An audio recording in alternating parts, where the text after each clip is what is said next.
Praneeth group వారి group park Spanish model triplex Vilas Dundigal Gagillapur. మరిన్ని వివరాలకి ఈ కింద నంబర్ని సంప్రదించండి. అందరికీ నమస్కారం.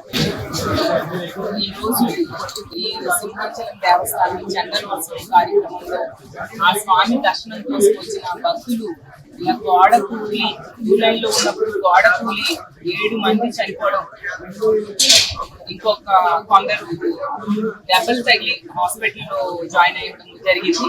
నిజంగా చాలా బాధాకరం, చాలా దురదృష్టకరమైన సంఘటన జరిగింది. ఈ టెంపుల్ చరిత్రలో ఎప్పుడూ జరగలేదు ఇలాంటి సంఘటన.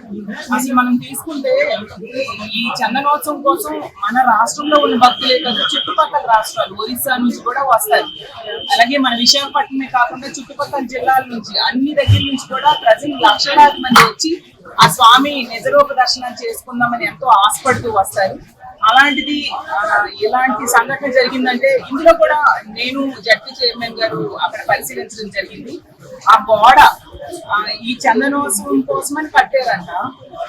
కట్టింది ఒక వర్షంకే కూలిపోయిందంటే ఎంత నాణ్యతా లోపం ఉంది అనేది క్లియర్ గా అర్థమవుతుంది. ఆ గోడని ఇప్పుడు కూడా ముట్టుకుంటే ఆ సిమెంట్ అంతా ఊడొచ్చేస్తుంది. అందులో ఐరన్ లాంటివి ఏవి కనిపించలేదు, స్ట్రాంగ్ గా ఉండడానికి ఉన్న పదార్థాలు అనేవి కనిపించలేదు మాకు. అంటే ఎంత నాణ్యత తక్కువతో ఎందుకు కట్టారు, ఎవరు కట్టారు, భక్తుల ప్రాణాలతో ఎందుకు చెలగాటం ఆడుతున్నారు అర్థం కాని పరిస్థితి.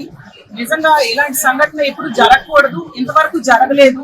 నిజంగా చాలా బాధగా అనిపిస్తుంది. తక్షణమే ఆ చనిపోయిన కుటుంబాలకి ఆదుకోవాల్సిన అవసరం ఉంది. 4 మగవాళ్ళు 3 మహిళలు చనిపోయారు. వాళ్ళ మీద ఆధారపడిన కుటుంబాలు ఉంటాయి. తక్షణమే ఎక్స్గ్రేషియా ప్రభుత్వం ప్రకటించాల్సిన అవసరం ఉంది. అలాగే గాయపడిన వాళ్ళకు కూడా మెరుగైన వైద్యం అందేట్టుగా చేయాల్సిన బాధ్యత ప్రభుత్వం మీద ఉంది.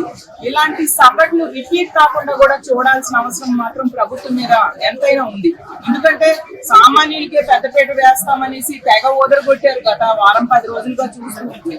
మరి సామాన్య భక్తులే ఆ క్యూ లైన్ లో ఇలా చనిపోవడం అంటే చాలా బాధాకరం. ఇది ఎవరు హర్షించరు. దీన్ని మేము తీవ్రంగా ఖండిస్తున్నాం, బాధపడుతున్నాం. క్లియర్ గా ప్రభుత్వ నిర్లక్ష్యం ఉందండి. ₹1 అయినా ఖచ్చితంగా ఒక్కొక్క పర్సన్ కి ప్రకటించాలని మేము కోరుకుంటున్నాం. మరిన్ని వీడియోస్ కోసం ఛానల్ ని సబ్స్క్రైబ్ చేయండి. లేటెస్ట్ అప్డేట్స్ కోసం వాట్సాప్ ఛానల్ ని ఫాలో అవ్వండి. ఆ లింక్ డిస్క్రిప్షన్ లో ఉంది.